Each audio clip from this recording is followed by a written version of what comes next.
Olá, bem-vindos a mais uma videoaula. Nossa videoaula de número 22, dando continuidade aí ao filo artrópoda. E nesta aula abordaremos sobre os dois subfilos, Myriapoda e Hexapoda. Inicialmente, vamos falar sobre o filo Myriapoda. Eles são conhecidos como Myriápodes, né? Que esse termo Myriápodes significa muitos pés.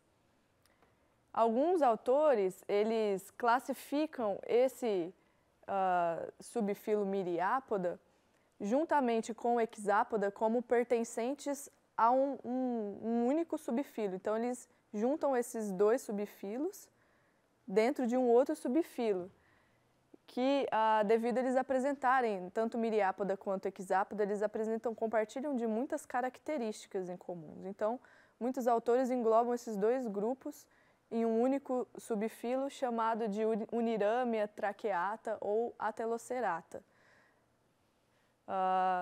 Então, nessa aula, nós vamos tratar Myriapoda como um subfilo distinto de Hexapoda, por uma questão didática e para facilitar a compreensão.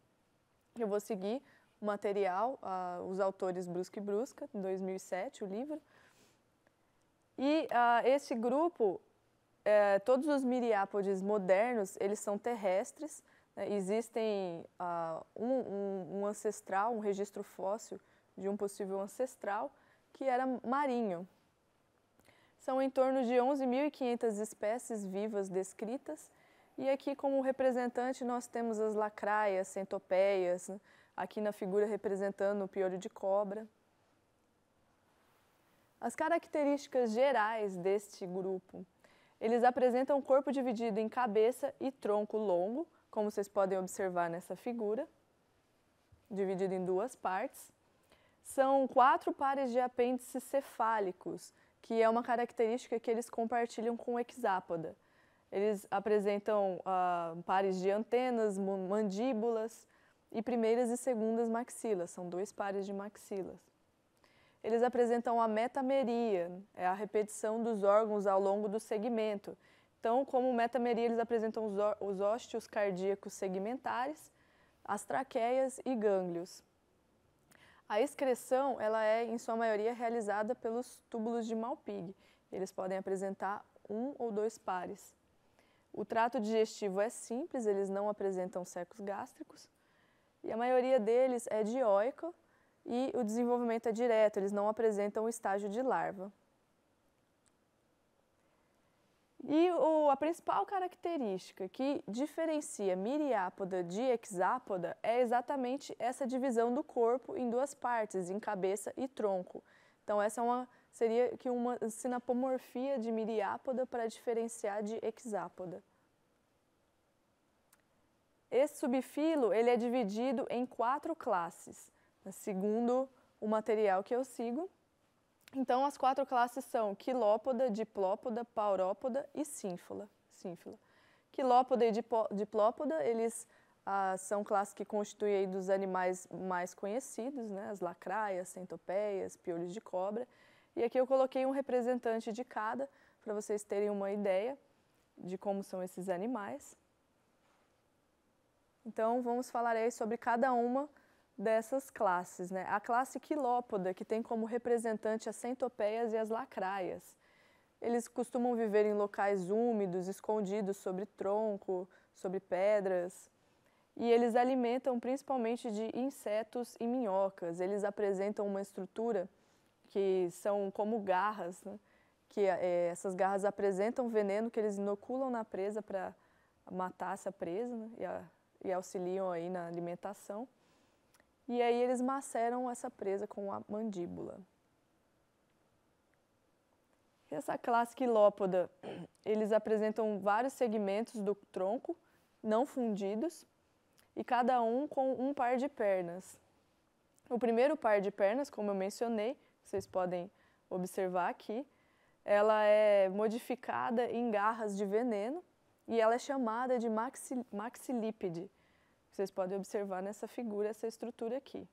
Além do maxilípede, a gente também pode observar os 2 pares de maxila, que vão auxiliar na alimentação.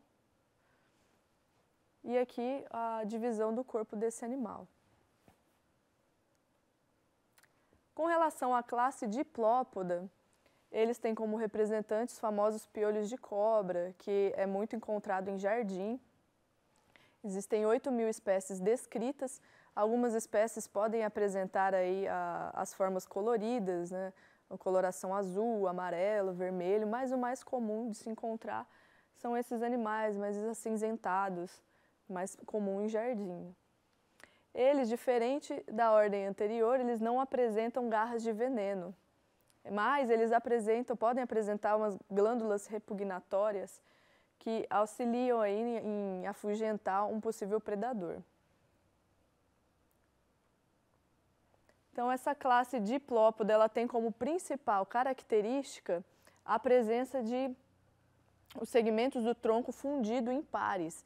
Esse segmento, essa fusão desses segmentos, a gente chama de diplosegmento.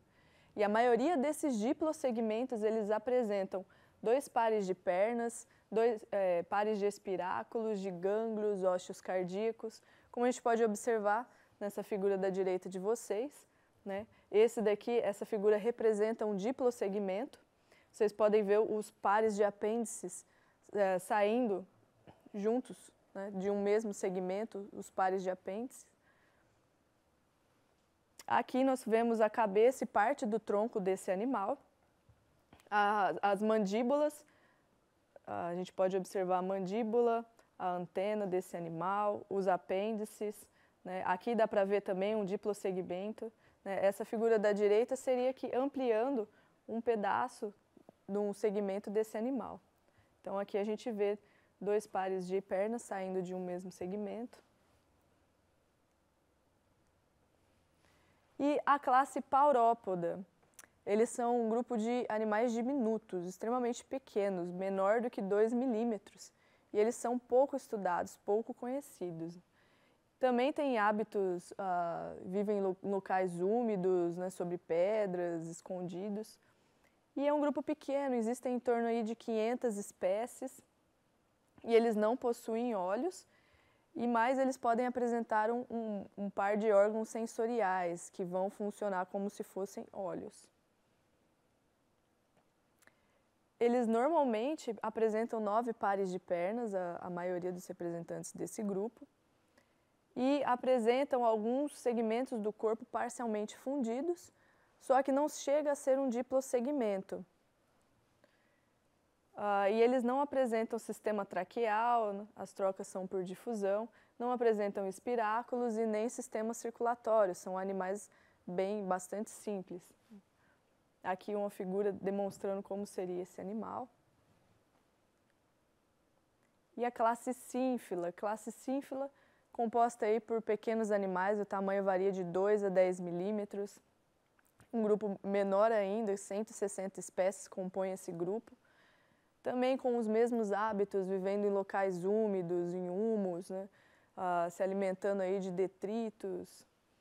O corpo lembra muito o corpo da centopeia, se vocês observarem nessa figura. Lembra bastante as centopeias, lacraias. E eles são considerados pragas, então eles têm aí a sua importância econômica, que eles podem ser pragas de flores em estufas, pragas de vegetais. E eles não possuem olhos, mas eles apresentam um poro sensorial na antena que vai funcionar como se fosse um olho, né? Então, a grosso modo de se dizer, eles enxergariam pelas antenas. E o sistema traqueal, eles apresentam um par de espiráculos na cabeça e tubos traqueais nos segmentos anteriores. Nos primeiros 12 segmentos do corpo, eles apresentam um par de pernas e o penúltimo segmento eles apresentam uma fiandeira, que é uma estrutura semelhante a pernas, né?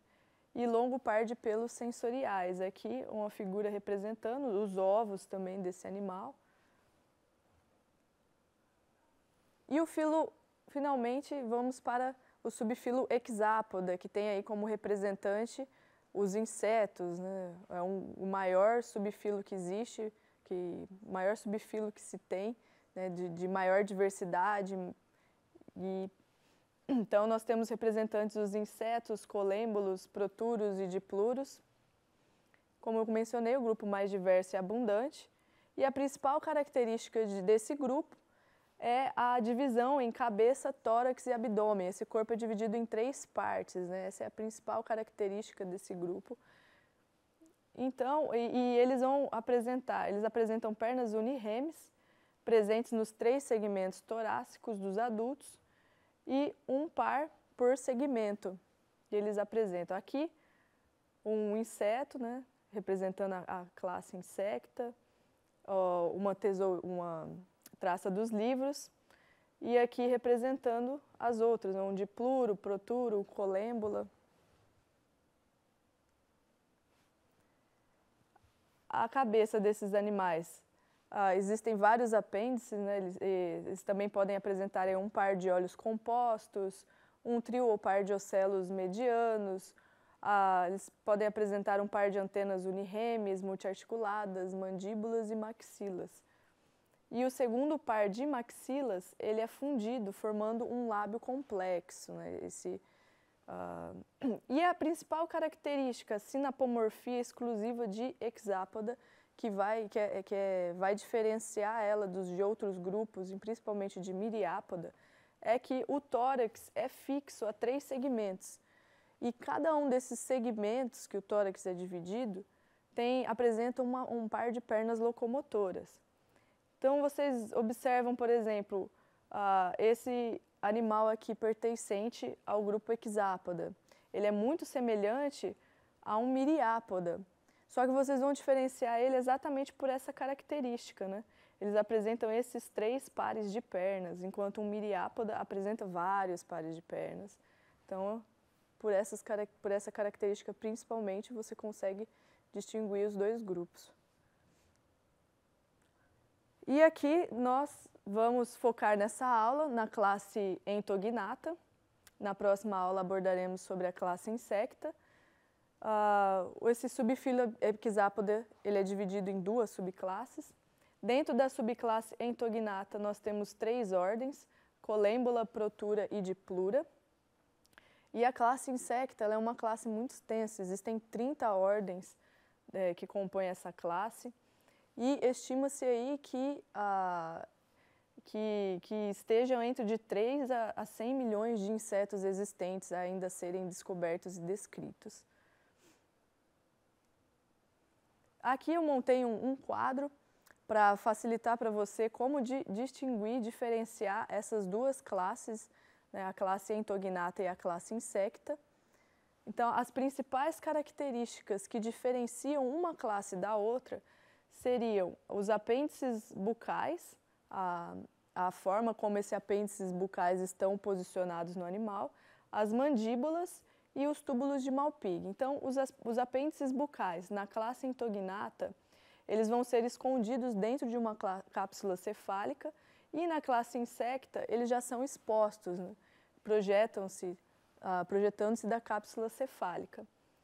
As mandíbulas em Entognata, eles apresentam uma única articulação, enquanto que na classe Insecta eles apresentam 2 pontos de articulação, exceto nessa ordem aqui.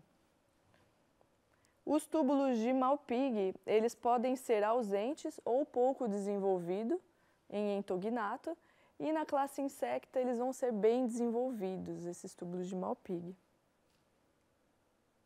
Então vamos aí tratar da classe Entognata, a ordem Colêmbula.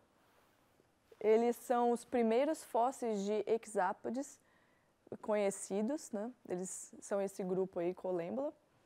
A maioria alimenta-se de matéria vegetal em decomposição e fungos. São em torno de 6 mil espécies descritas, inclusive o Colêmbula ele tem muita importância em museus, né? Muitas vezes, por eles se alimentarem de detritos, de matéria em decomposição, eles podem atacar coleções de insetos e aí prejudicar aí um museu de insetos, né? Os animais que estão ali no museu de insetos. Eles são menor do que 6 milímetros, são animais pequenos.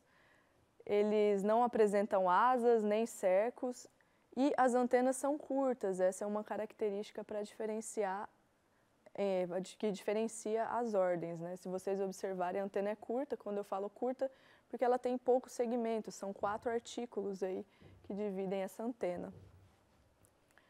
Túbulos de Malpighi, eles não apresentam túbulos de Malpighi, e o aparelho bucal é mastigador, e eles apresentam uma estrutura anexa chamada de colóforo, que ela estará aí, principalmente com a função de excreção de água, captação e excreção de água. E a classe Entognata, a ordem Protura. A ordem Protura, esses animais, eles têm o hábito de viver no solo úmido, eles alimentam-se de matéria orgânica em decomposição, esporos de fungo. É um grupo pequeno, em torno de 200 espécies conhecidas, e o tamanho reduzido, são menores aí do que 2 milímetros, né? Os olhos e antenas são ausentes, se vocês observarem na figura, não apresenta antenas, diferente do outro que a antena é curta. Neste grupo Protura, a antena é ausente. Então, para poder suprir essa ausência de olhos, eles têm o primeiro par de pernas com função sensorial. Então, através do primeiro par de pernas, né, eles vão reconhecer o ambiente. Porque muitos grupos que às vezes não têm olhos, eles podem utilizar a antena para poder comunicar e reconhecer o ambiente. Nesse caso, não há olhos e nem antenas, o primeiro par de pernas vai ter essa função. Túbulos de Malpighi, eles são pouco desenvolvidos nesse grupo, e as peças bucais são sugadoras. Já a ordem de Plura, eles também vivem em locais úmidos, já é um grupo um pouco maior, 650 espécies, e eles assemelham-se às traças do livro, né, que pertence aí à classe Insecta, que eu coloquei para demonstrar para vocês, eles são parecidos, porque eles apresentam também filamentos, né? Só que diferente da traça dos livros, a traça dos livros apresenta 3 filamentos, e esse grupo apresenta 2 filamentos só, na porção final do abdômen, do tronco, né? Os olhos e ocelos são ausentes e as antenas são longas, se vocês podem observar, elas são divididas em vários artículos, né? Uma antena longa. O túbulo de Malpighi nesse grupo é ausente e as peças bucais são mastigadoras. E essa foi nossa aula de hoje, falamos aí sobre o subfilo Myriapoda, os principais grupos que compõem esse subfilo. Iniciamos aí o subfilo Hexapoda, falando sobre a classe Entognata. Na próxima aula abordaremos sobre a classe Insecta. Muito obrigada e bons estudos.